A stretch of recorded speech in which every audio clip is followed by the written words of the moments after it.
what a day! What a lovely day!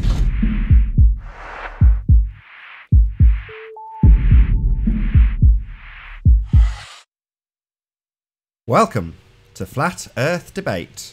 I'm your host, Nathan Oakley, and if you are new to this channel, or you've not done so already, be sure to subscribe and hit the bell notification icon to keep up to date with the Flat Earth Debate. If you would like to support this channel, there is a super chat that runs alongside each of these shows while they're live, and there's also a PayPal link in the info box below this video once it's rendered.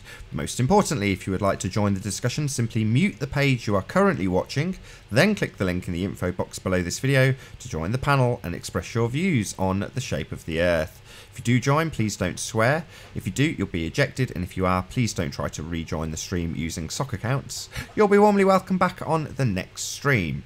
Please also share the show. Sharing the show obviously increases the live audience, but this in turn increases the chances of a more diverse panel. So please share the show. And one last time, if you're new to the channel or you've not done so already, be sure to subscribe and hit the bell notification icon to keep up to date with the Flat Earth Debate. Now we are joined by Ranty Flat Earth, Sleeping Warrior, Spurs Chemo, and The Plain Truth. Good to have you all. Yo. G'day. What's interesting is I've just pressed home on YouTube because I didn't get a notification. Now normally you're at the top left, live, but for whatever reason you're not showing in my feed right now. I never get notifications of Nathan. Nope. No notice. In fact, I actually got a notification for Simon Die. For no Simon. Let's not talk about him. Hey, Haunted House. How you doing? Hey, Nathan Oakley. Yo, Haunted. What's happening, guys? Hey, what's up, Mr. Riley? How are you? Long time no see. Yeah. How are you guys? All good, man. You must have wet the bed. What time is it for you? 2, 12, 1, 12, 11, 10, 9? 9 o'clock. So you just got out of bed on a Saturday morning, eh? Yeah. Cool. Was it 14 o'clock over there? Yeah, Yep. 14, yeah. That's a nice picture. That's some bees, that is. What? Oh, I thought that was someone's feed. Let's get housekeeping out of the way, Nath. Yeah. It's the first time we've had Jonathan to do this, so if you don't know what we're doing, don't worry about it. You'll pick it up as we go along. So, any signs of Earth curve? None at all. Actually, there is a shout for Earth curve. Ace? Have you seen Robbie Davidson's latest videos on the Flat Earth Conference in Alberta in Canada? Probably. What was it about? What particular one? Mark Sargent gave a speech. It was his opening speech. And Yes, to be honest, I think it was Mark's best speech that I've ever seen him do. I agree. What I'm going to do, actually, I want to present this, Nath. Let me screen share because I want to raise awareness to this bozo that's giving Mark hassle for a video in which he had absolutely nothing to do with. Present me, please, sir. Yeah, you're up. If you haven't seen this speech by Mark Sargent on Robbie Davidson's channel, go and check it out. I think this is his best speech so far, his best speech to date, because he wasn't doing it in a comical, jovial, light-hearted way. He was doing it serious, and that's I like seeing it, Mark, when he's being serious. But anyway, I digress. There's an idiot in this thread here, and it's not me, it's the other guy. Mark's put in the comments, I love Flat Earth, blah, blah, blah. And then there's a bloke in here called Paul Julien. So let's just see, is he a sock account? Yeah, he could be, probably, maybe not. But he is, oh, where's it gone? Oh, please don't tell me I got rid of that accidentally. Where's it gone? No. Slick. Very slick. Yeah, that was terrible, wasn't it? Right, let's go back. Terrible. Damn it. I'll have to go back to that and get that again. Hang on. Celebrate truth. I was just looking at that retard's exponential growth in like 5 days. He seems to have now got 30,000. Anyway, right. So my slickness has let me down. Right. So epic speech. There's basically two blokes in this conversation, and one of them's a retard. The other one's me, and that's not the retard. It's the other bloke. So Mark's comment. We've got this guy, Paul Julien, and basically what he's doing is he's trying to attack Mark, saying that you've ignored this every single time I have directly replied to you. And he's basically saying one of Sandra's videos. So when you open up the link that is demanding that Mark address, which bear in mind, Mark's not made any claims of, it's actually on Jamie's channel, but it's of Sandra's video. And it's one of her infamous Isle of Man ones from Blackpool, right? 70 miles, shouldn't be seen. None of it. Now, Paul's argument is that the turbines are clearly showing curvature of the Earth. So if that's true, then it would also mean that the mountain that's in the background that is evidenced on screen should not be seen, because this mountain is significantly behind the curve. Not just a little bit, loads. So you shouldn't see any of it. Now, you're going to all argue, yeah, okay, a bit of refraction brings it back, but he's claiming that the turbines are proving that there's curvature of the Earth, but failing to address the mountain in the background that is totally destroying it. So my position is simple. It's like, well, all right, let's say that this is curvature. Why is the mountain seen? Alternatively, this is an atmospheric effect, but we're still seeing the mountain in the background. So whatever's going on here, if you're going to claim that the turbines are curvature, you have to acknowledge what's going on with the mountain. Sorry, I've got to stop you. We've got to stop saying it's an atmospheric effect. It's not. So what you're seeing is a narrowing of the viewing angle to those items beyond the resolution that you can see. So what you are effectively seeing at the bottom of those turbines is the stuff at the bottom half of the pole is too small to see. Now, as you look up that pole, you've got a wider viewing angle to the top of the turbine, wider than you have at the bottom. Therefore, you lose it from bottom up. That's how things disappear into the distance. You can't have the beach because it's too narrow a viewing angle in most instances. So it's not an atmospheric effect. Could we not solve this issue if we had somebody wear those turbines? If we had someone at the base of one of those, basically aiming the person who took this photo, wouldn't that be an interesting experiment? That way we could prove, because the person by the turbine would see that person. You know what I mean? There's an example I give, Jonathan, which is to say that let's pretend that at that turbine you've got a pair of shoes, right? And you lay them at that turbine. Pretend it's not water, but the conditions are as they are. But you know you can physically stand on the water. So we're all Jesus for this example. So you put your shoes at the bottom of the wind turbine. You start walking backwards. Now eventually you will reach the point where it's a couple of pixels in your camera, those shoes. Then you'll go back a bit further and it's 1 pixel.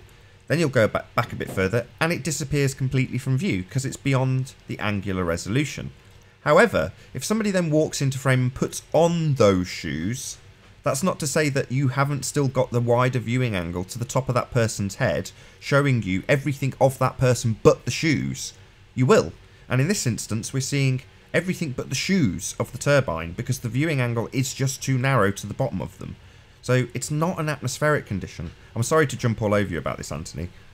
No, it's okay. My point was that whatever's going on here, and I'm happy to say that I don't know, but what I can say is that if we live on a sphere, we should not see the mountain at all in the background. Not even the tippy tops of it. None of it. Because the elevation that she's at is below the bulge. The bulge in the heart, whatever, blah, blah, blah. Anyway, I've invited him to come on the show, so we'll wait. Hopefully he'll join. He won't join because he's a keyboard warrior, but he claims that this is proving the curvature of the Earth. I claim it's showing anything but that. So in answer to your question, there is a claim for curvature, but he's just being optimistic. So let's see if he joins. Well, it's not curving. That's not curvature. That's obstruction. Let me ask you guys a question. Hopefully I'm going to bring something to the table that maybe hasn't been said. But as an experiment, like when would being on a spherical object actually matter? Like, in other words, if the Earth started shrinking, or take the moon, for instance, something supposedly a lot smaller, when would you start to worry about falling off of it? Or when would you have to start worrying about, in a tactile kind of way, like moving forward and backwards, like moving around and actually experiencing the curve? You know what I mean? Because right now Earth is so big that the Glovers kind of get away with the fact that we're never really going to experience a hypothetical curve. But when do you think it would come into account? You know what I mean? immediately. Yeah, that's the exact opposite question that I've had from the beginning, but it's reversed. So the question becomes, at what point when you, so if we look at a merry-go-round, which is a small demonstration of centrifugal force, at what point, if you extend that device and make it bigger and bigger and bigger and bigger, at what point will you stop feeling centrifugal force? Right. I guess it would have to be the reference. Well, you wouldn't. It would get worse because its tangential speed would increase as the radius increases as an exponential function of. It's one of the biggest ball Earth killers, but they refuse to accept it because they say it's still only one revolution a day, Riley. Yeah, but that revolution based on the size of the radius makes it thousands and thousands of miles an hour. That's fast. We should feel that. Well, not necessarily. I don't think so. But then again, it's the whole idea of throwing that idea itself that we're moving at all into the mix is wrong. It's just irresponsible because there's no need for it. You don't think you'd feel there's no need to mile an hour tangential speed. Can you guys hear me? Not without a reference. Well, the reference. You know what I mean? Not without. That's the problem with all this space measurement stuff. There's no reference point. Hello. Hello. Hey, what's up? Hey, Choco, we can't hear you. Everyone's just ignoring There's you. never any reference point to get like an idea of what's going on. Like, look at Take Back Space. He does these great streams, and as close as he gets to the sun, to the moon, you still really don't have an idea of what size are these crater-looking things. These whatever they are. We'll call them craters for lack of terminology. You know, is it a school bus, a backyard, a swimming pool, a lake? When you say about not having a reference plane for the tangential speed, do you remember when you rode a push bike when you were a kid, and when you got a brand new bike, if you got a posh one, there'd be a little sticker on the hub, and as you were cycling with your hands on the handlebars, you could look down at your hub, and you'd see the sticker going round dead slow. You were going dead fast, but the sticker on the inside of the hub was going really, really slow, and you could watch it going round dead slow, it was like almost mesmerizing. If you didn't watch where you're going, you would end up crashing. But it's the same effect on the Earth. If the Earth's spinning even at just one revolution per day, the further the height, the bigger that radius. You say you need a reference point, but if you were on a roundabout and you didn't have any vision, you were blind, you would know straight away that you were moving, even at a low speed. The other thing is we don't go from a stop to a start. We're already moving. Bearing in mind that gravity is the so-called weakest force. Hold on. Sorry to jump in. Sorry. Yeah, we do. So we are travelling in one direction around the sun according to the heliocentric model, and we are turning in the opposite direction on the Earth. As we go from midday to midnight, there would be a change in speed. Yeah, we should definitely feel that. Yeah. How so? Somehow or another. Because you're travelling around the sun, yeah? Right. And then when your orbit is going in that same direction as that motion around the sun, then you are effectively adding to that speed of that direction. And then when you go in the opposite direction to the orbit around the sun, you're essentially negating that speed, reducing it off the overall speed that you travel around the sun. So there's about, I think it's a 200 mile an hour difference. Ute, believe it or not, did a video on this literally the other day. So check out YouTube, YUTEHUBE, I think is the spelling of his channel name. But he did a video on exactly this. So you've got a significant change in directional speed, and change in direction itself. You're effectively on a waltzer. That's the closest analogy. It's not like a merry-go-round. It's a waltzer. You're spinning on the Earth. It's just nonsense. I hate detailing heliocentric. It's like complements the centrifugal force. Gotcha. And can I just add? Sorry, the ring laser gyro and the fiber optic gyros do not detect that swinging motion every 12 hours. It's not there. Go on. I just posted the image that Ute put out regarding that matter. It's in the Google chat. This is part of the reason why Chris Monk had a fallout with FE Core, because on the one hand, Chris Monk believes that the fog gyro, the fiber optic gyro, was showing the rotation of the Earth. Well, if that's true, then where was the slingshot action, which is, like Nathan correctly points out, every 12 hours there's a phase shift. You would be going with the rotation, the orbit of the Earth around the sun, and then you'd be going against it, with it, and then against it. And you would see that every single 12 hours, because part of it would tip over that rotation point, and we would see it. Ring laser gyros don't do it. Fog laser gyros don't observe it. Yet, for some reason, Chris thinks that the rotation of the Earth was being demonstrated, and ignoring the fact that the orbit of the sun part, which should be demonstrable by the sensitivity of these fiber optic gyros, wasn't doing it. So on the one hand, he accepted the orbit, the rotation, but rejected the lack of evidence for the orbit. Although he did argue that it supports geocentricity, but that's a different point. Well, what we fail to understand is that gravity is not only the strongest, weakest force, it is also the smartest and trickiest force. Yeah, and at the end of the day, the argument with the gravity thing is that if you're going to believe that there is something there in addition to the force that we all observe naturally, density of an object, you've got to prove it, right? You've got to produce some evidence of it. And at the end of the day, if you can't produce evidence to support your assertion, he who produces evidence, he who does not produce evidence can be dismissed without evidence too. It's the application of Hitchens' razor. So Occam's razor is the one that states with the least amount of assumptions, that's the one that's most likely to be true. Hitchens' razor is the one that says, well, he who asserts without proof can be dismissed without proof. The problem is science is bought and paid for. So if the proof doesn't work out for somebody and make somebody money, then it's going to be judged upon as in whether or not it's useful or not. You know? Because, I mean, what do we do with all this proof? Who do we take it to? And when we take it to that person, we're assuming that they're now the authority. When, you know, things that are self-evident can only really be appreciated by the person, you know, by an individual. That's why this whole idea of the Earth spinning isn't self-evident.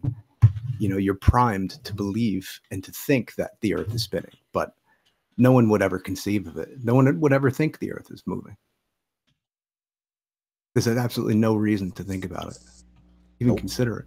Or the Earth is sphere. I mean, I think the problem we all are facing is that there's some error in assuming the entirety of the Earth as it is. You know what I mean? There's some flaw in doing that. Something stopping us. I don't think it can be, you know, I mean, I know as far as we're concerned, that's what I say. I say, as far as I'm concerned, the Earth is flat as, it's as flat as I can see. And I've only experienced a flat level plane. Earth is always beneath me, wherever I go. You know, it exists on screen, it exists on paper as a sphere. But that's the only, you know, that's the only time. And I've come up with this question.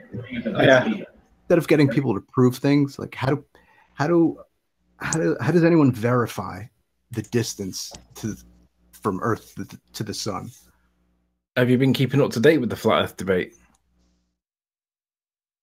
We addressed this point specifically the other day. I had a feeling you were going to say that.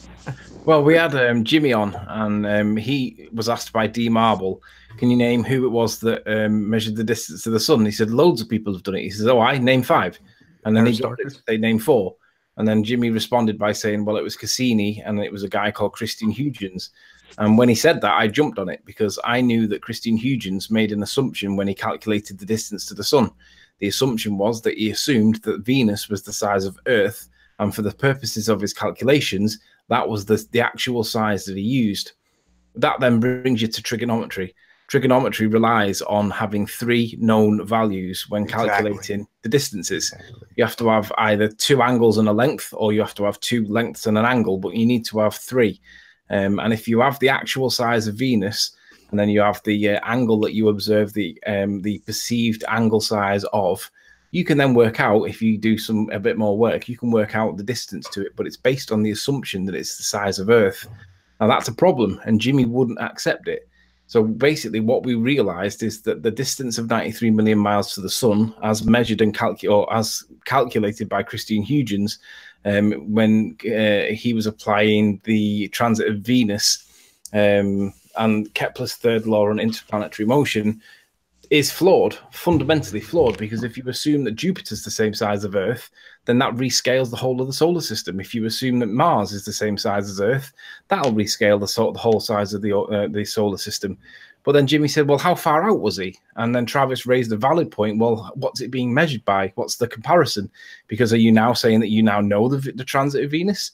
It's still based on the presupposition or the assumption that Venus is the same size of Earth. Can you and just nobody knows clarify? that that's true. Can you just clarify that point, Anthony? That you're actually what we've actually found out is that this guy, in one of his one of the three things that he needs to put in, one of the inputs, one of the measurements, these calculations he needs to put in was a guess, a pure guess. Well, he assumed that Venus was the same size as Earth. Yeah, he assumed it was but it was a guess as well. Was it was also referred to as a guess. Yeah, it was a guess. And Rumpus would argue that that's close enough. Well, no, not really. It's still a guess. So essentially, he's looked at a light in the sky and said, I can see that light in the sky, and I'm going to say that's the same size as the Earth. And if I do that, then I can do a trigonometry calculation and work out the distance between the Earth and the Sun.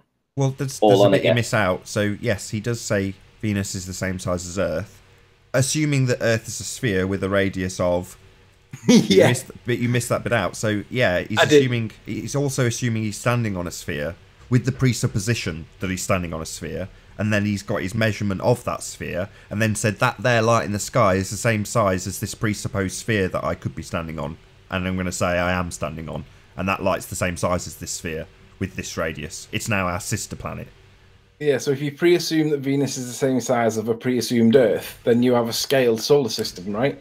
Not just a scaled solar system, but you've got a quantified scaled solar system, which is our point. But the ballers ignore this because they think that this is somehow explainable, because they said, oh, well, if you didn't have to blah, blah, blah.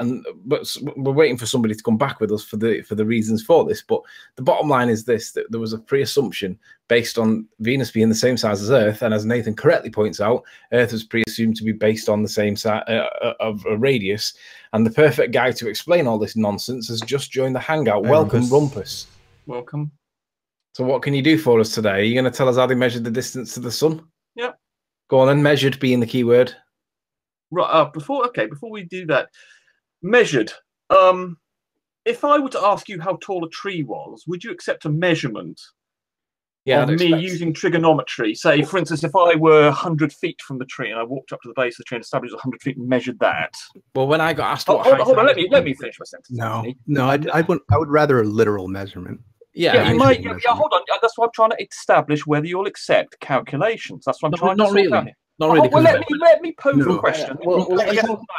A measurement will accept. One at a time. Listen. Right, let me pose. I've got 10 more seconds on this, Anthony, and then you can answer me. So you're 100 feet from a tree.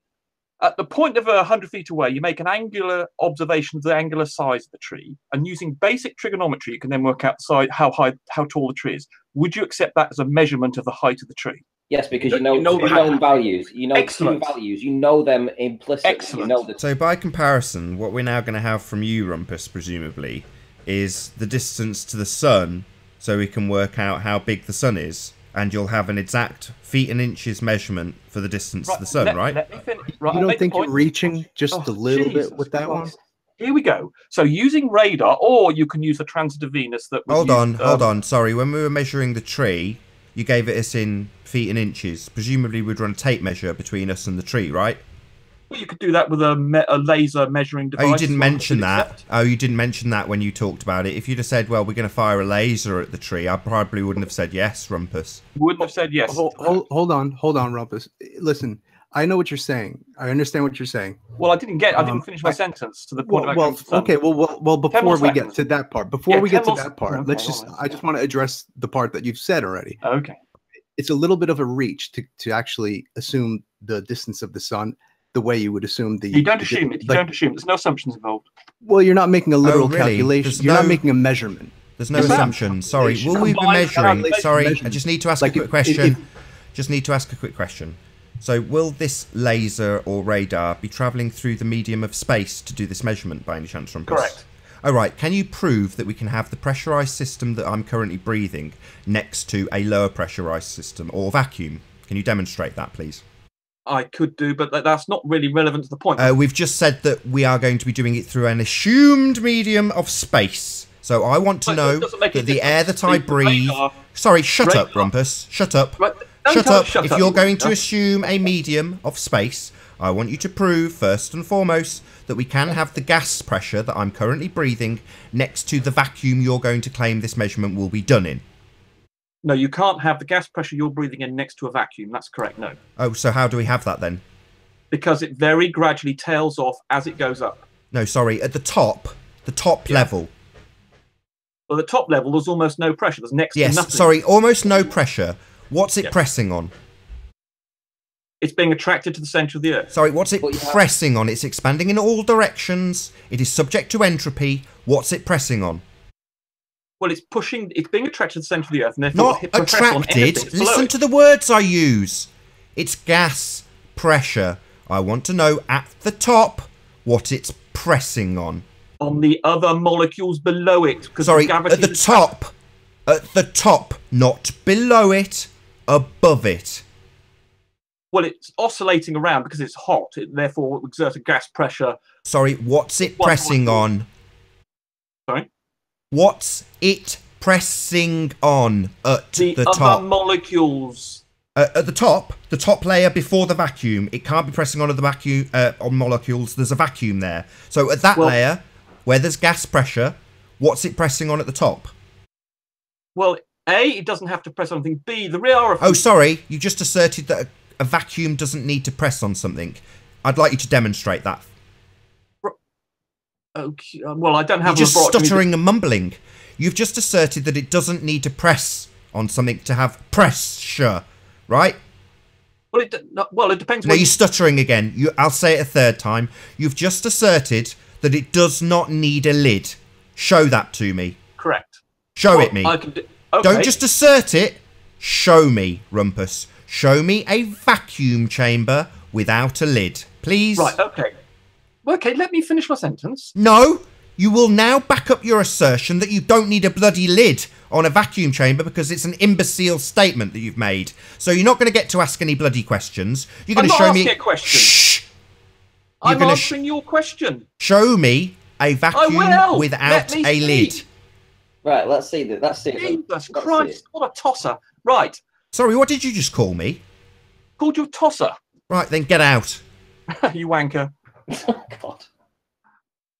Eventually, Rumpus doesn't have a vacuum without a lid because that is an impossibility. He will never, ever show anybody a vacuum with gas pressure next to it. Again, because it's an impossibility. We have entropy. That will never happen. At that point...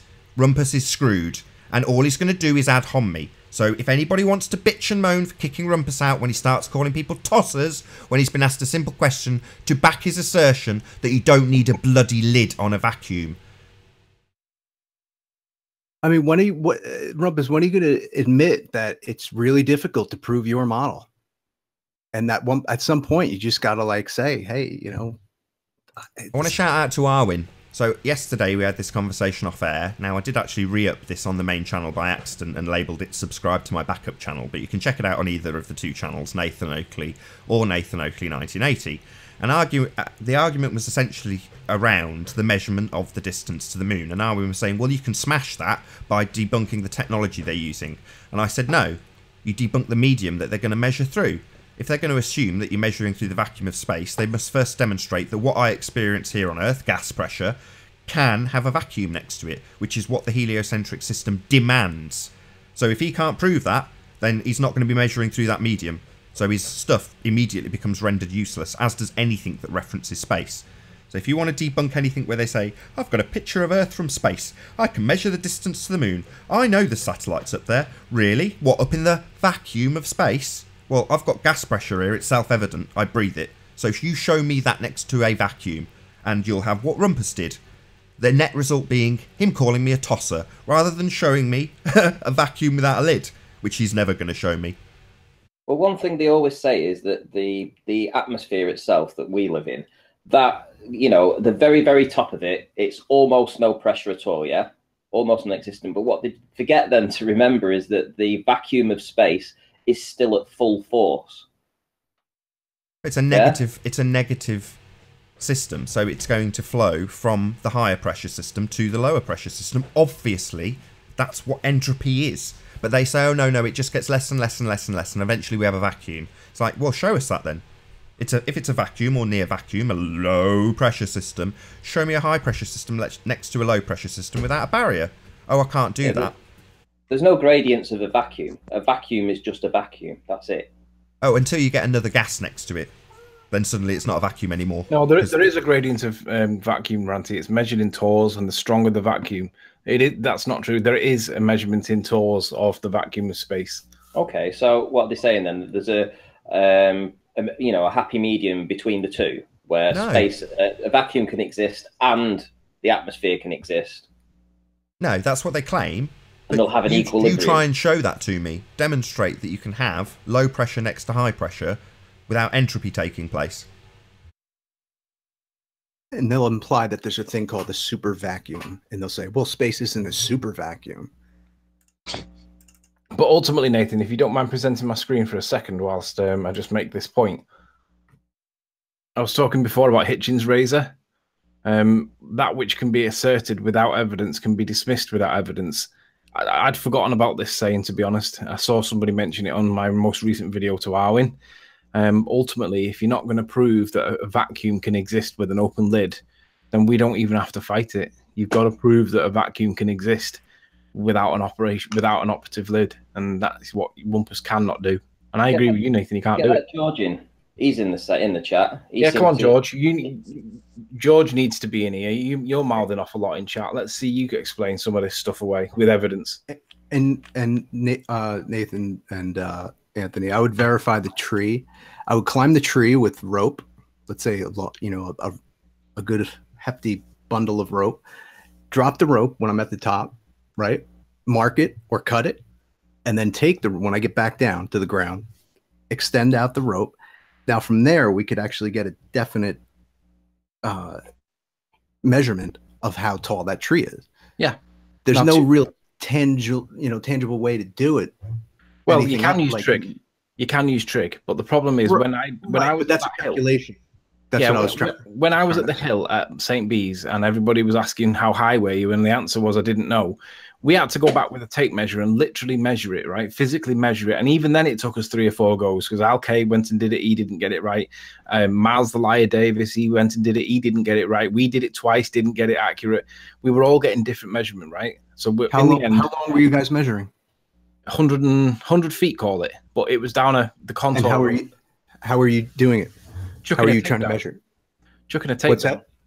Oh, why don't you use like one of the wheels, like an actual, like a measuring a cliff face. Measuring a cliff face. Oh, I thought you said. I'll get you a picture. I've got a picture on the slideshow, so if I can catch it, I'll see if I can get it up now. But everybody was arguing about how high we were, and we couldn't use Google Earth, and then Ordnance Survey wasn't accurate in terms of where it was putting the relief lines. So the answer was, we don't really know. Someone's going to have to go measure it. So 3 of us went and measured it numerous times, and we all got different numbers, and we didn't really know what the height of it was. But the bottom line was this: we measured it, right? There you go. And in the end, we came to an answer based on the measurement. Now, you can alternatively use trig. However, you need to know the actual size because you need 3 measurements. You need either 2 angles and a length or 2 lengths and an angle. So if you're going to measure Venus, for example, yeah, you can measure the angular size for the measurement of angle size. But unless you know what the actual size of Venus is, you can't complete the formula because you need 3 things. And you won't have 3. You will only have 2. It's a shame he couldn't keep his mouth shut because I wanted to hear him wiggle his way out of that one. It's kind of the building 7. As soon as he went to ad homs, he's already lost. As soon as he went to ad hominem attacks on me, calling me a tosser, that's it. It's like, okay, fine, you've lost. That's your indication to me that you've lost. I know I've already won. I know you can't prove what I'm asking. So calling me a tosser is just my cue to kick him out.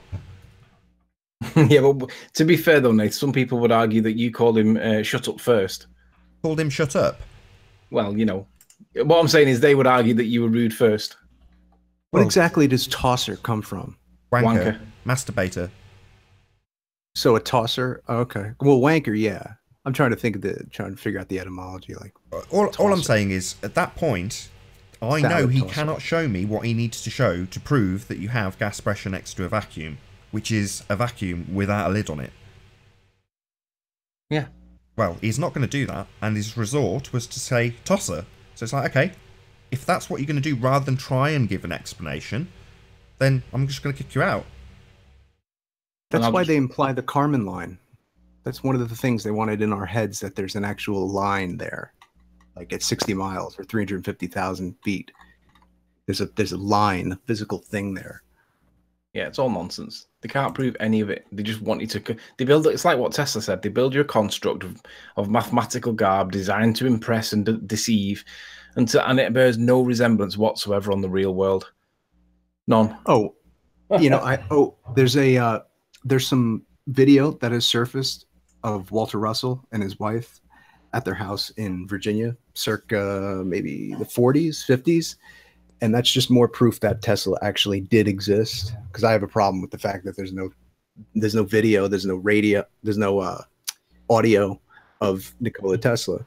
Now, Walter Russell and Nikola Tesla knew each other. They were friends and had, much to say about each other's work. So, but anyway, I wanted to ask you guys, you ever heard of the coastline paradox? Coastline paradox? No. Right. The idea that you can't measure accurately a coastline. I don't know. I've asked a couple of people who've been out on ships. It ties into radar and Can't stuff. measure what? Coastlines. It ties into the idea of the Mandelbrot fractals.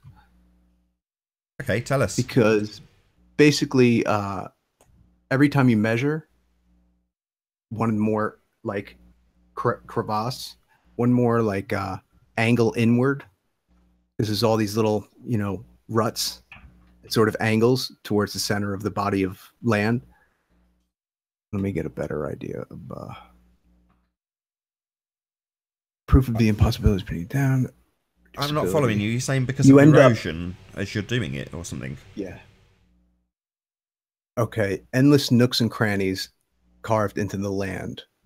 And you can't, every time you measure each one of these nooks and crannies, the measurement gets smaller. So you need to reduce the size of the measuring tool. So hang on, let me just find the general coastline data. Okay. Charts.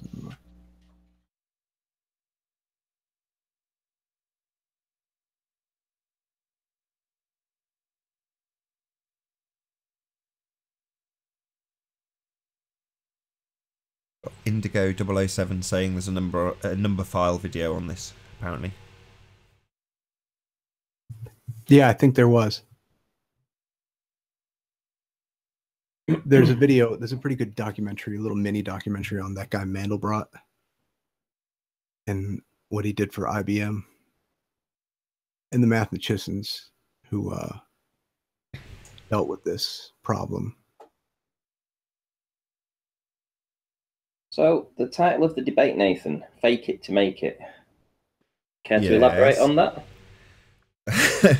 Well, that might get changed depending on what gets brought up on the show. Okay. About 20 minutes left on this stream. Well, then we'll take a 10-minute break. I found it interesting. I was having this exact conversation with someone else about the vacuum and pressurized system, and they sent me to space.com or a NASA article or whatnot. And the article argued that vacuum, that at that point where space starts, that the vacuum doesn't suck. And he argued in his article that vacuums don't suck, not the electronic man-made ones, but rather it's the air pressure that pushes. And I'm reading this article and I'm thinking, you still have the same problem. So instead of the vacuum sucking to equalize, you're arguing that the air pressure would actually push its way into the vacuum. You still have the same problem. It didn't solve anything. Exactly. And I'm just sitting there thinking, I don't understand. I just don't get. Maybe it's like it. we have infinite atmosphere, infinite air pressure down here that just keeps pushing and somehow stabilizes it. It's just silly. because then then the air pressure would be pushing to escape, and then you would have to have a constant flow. So visually it's the same idea as someone saying, well, where's the edge of the ocean, because they're assuming that the water is falling off somewhere. Well, if the water is constantly falling off, you have to have a source that provides enough water to maintain the level. You just have to have this idea of this construct which is what Rumpus was doing. He's arguing a theoretical, metaphysical idea. Well, this is the idea of what happens. It just dissipates, it gets to zero, and then you've got space. Right.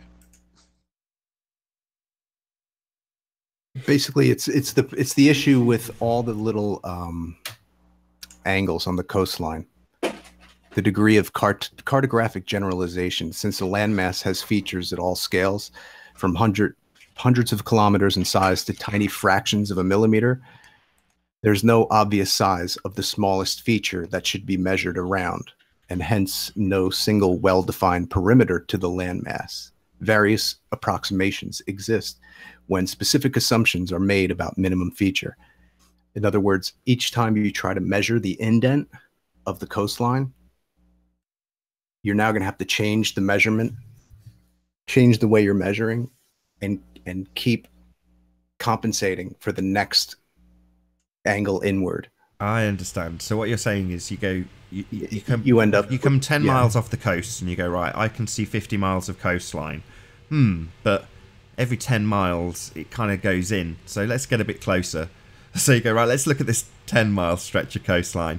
Exactly. there's all sorts of inlets. Okay, well let's get it down to 5 miles then, and then we can get it really accurate. There's loads of little cracks and indentations in the 5-mile section. Well, let's just do a mile. That'll be small enough. And then by the time you get down to the millimeter, you can see that there's hairline cracks. Exactly. It's you run into like an infinite measurement situation. The fractal world is quite beautiful, though. I like the fact that we live in a fractal world. I love that. I do too. It makes me smile. I can stare at those videos over and over again. It's just. Well, people show things with simulacra and say, this means this, that, and the other, or whatever, and you're like, no, that's the way the world works. We live in a fractal world. The fact that things on the microscopic scale look the same as the macroscopic scale is no coincidence. They're all abiding by the same rules. The golden ratio, Fibonacci sequence, whatever one wants to label it. That's just the world of fractals that we live in, and it is beautiful. There's no other word to describe it. I think we're under this spell that since we're in the age of information, so to speak, we're expecting there to be quantifications of the Earth. That there's got to be a number, there's got to be an answer for it. When I think Alan Watts said it best. He said that the universe is an organism, just like we're an organism. It's just a bigger version of us. Whereas it's a solid object with things moving around in it. He used the term wiggling. Everything's wiggling around inside a larger organism. And that's kind of inside of us and inside of, I don't know. Are we not cool with atoms?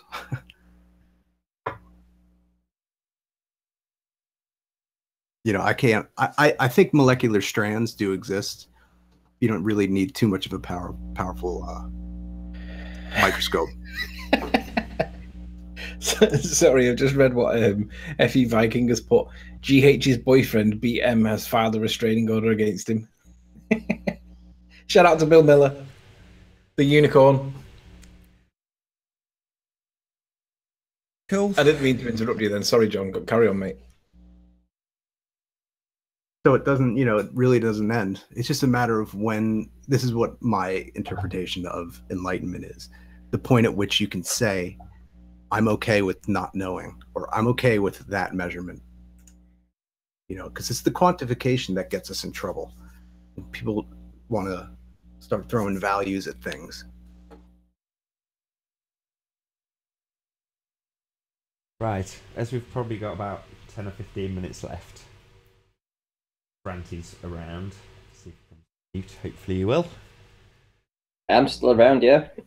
So Ranty released a video yesterday. Well, no, technically today. He filmed it yesterday, and essentially he was just monitoring a anti-flat earther.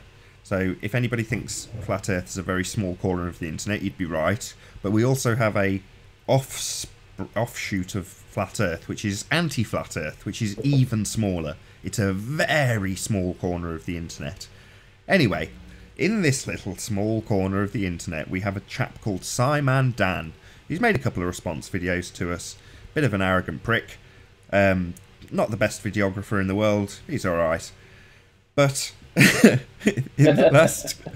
I'm going to just pass over to you at this point, Ranty, because I'm going to just start laughing. Okay, so we've got this little creep that sits in a corner.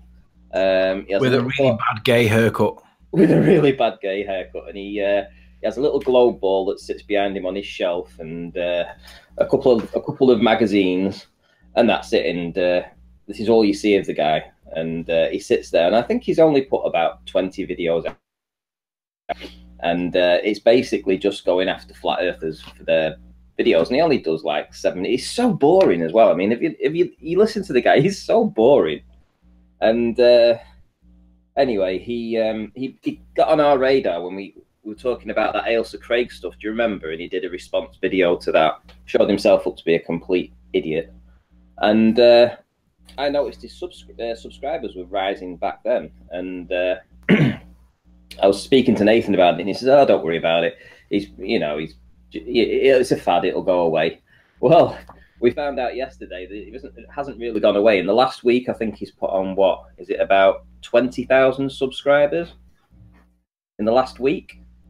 Something like that. I mean, he's had 1.3 million views on one of his videos. He had less than 1,000 subs 2 months ago.